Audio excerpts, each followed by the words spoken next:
G'day, Bickhead. Hope you're doing well, mate. Wanted to record you this video. It's going to be a bit of a long one, so make sure you're sitting down. I'm not sure if you're being facetious. Hope you're not. Hope you're okay. And if not, if you're taking the piss, hopefully this advice is good for someone. So, people get dealt hard cards all of the time. I've been dealt some terrible cards. The most important decision that you need to make is your mindset, okay?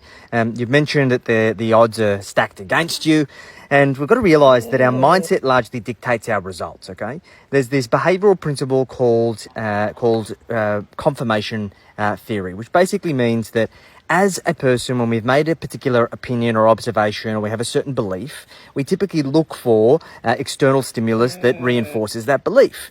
It's because there's millions of pieces of information that we're absorbing every single second. Our mind has to filter it out. And therefore, it uses our values, our principles, our experiences as lenses in order to filter that information and reinforce those beliefs that you have. It's like when you decide to buy a car and you start seeing that car everywhere. Was the car just miraculously appeared, or was it there all of the time? It was there all of the time. It's just because you have that confirmation bias, you now are looking out for it. So what you need to do is you need to start adopting the belief and you need to convince yourself that you will succeed no matter what. Doesn't matter what the world throws at you. Doesn't matter the cards you are dealt. You will work within your control in order to make the most of your situation and get out of the shit that you're in. The second part is that you need to start writing a list of all of your skills, your marketable and saleable skills, your work experience, the projects that you've done. Can you sell? Have you got customer service experience? Have you got a trade? Whatever it might be. I want you to start writing as many of your skills and your attributes that are of value as possible. Okay. Then I want you to have a look at what are the most valuable skills out of everything. So I want you to rank it from the most valuable to the least valuable. Okay. And what this is about doing is about understanding what is your value to an employer so you can go and earn the income that you need to earn. Okay. Now, you may have a job right now. If you do have a job, I want you to take those skills and I want you to go and have a conversation with your employer to say, okay, I need to increase my income. And you need to do some maths before you have this conversation. You need to work out two numbers. The first number you need to work out is the income that you need to earn in order to break even. So I want you to work out, what does your lifestyle cost? What's it going to cost you to get your own apartment or a share room for you to live a comfortable lifestyle? And I want you to set that number. So let's say, for argument's sake, it's $1,000 a week for everything, for you just to break even and make ends meet.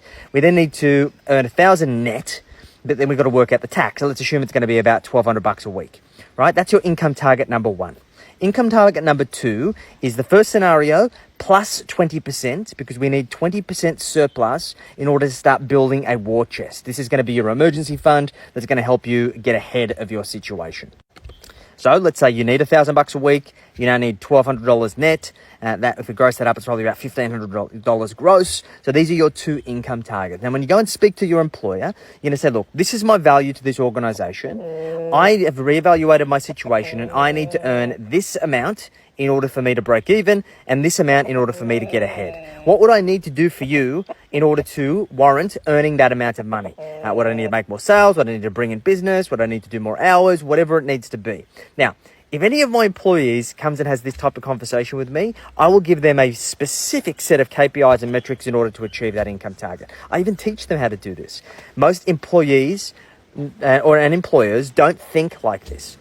People just think that money falls out of the air and you can just go do the work and whatever you get paid, that's what it is.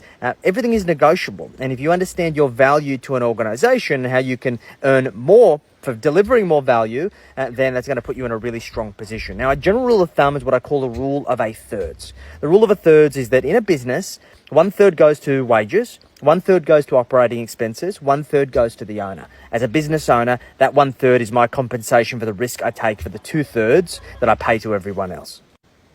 Now, your employer might not give you the KPIs. They may say, hey, can't afford it, whatever. Maybe they're a dick. Now this gives you the ammunition that you need to start going and looking for a better job.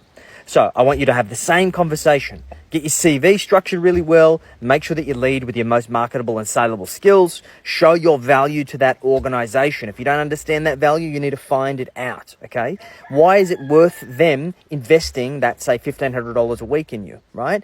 And then you need to go into those interviews with your best foot forwards and with that conversation. Hey, I'm changing jobs because I believe that I'm worth more than what I'm getting paid right now. Here are my skills and here is my value to you as an organization. This is the income that I need to earn in order to achieve my goals. What would I need to do for you in order to illustrate that I am worth this investment in your business? That paying me that amount of money is a valuable investment for you. And it completely shifts the dynamic. Once again, in an interview, if anybody has that type of conversation with me, I'm going to hire them straight away.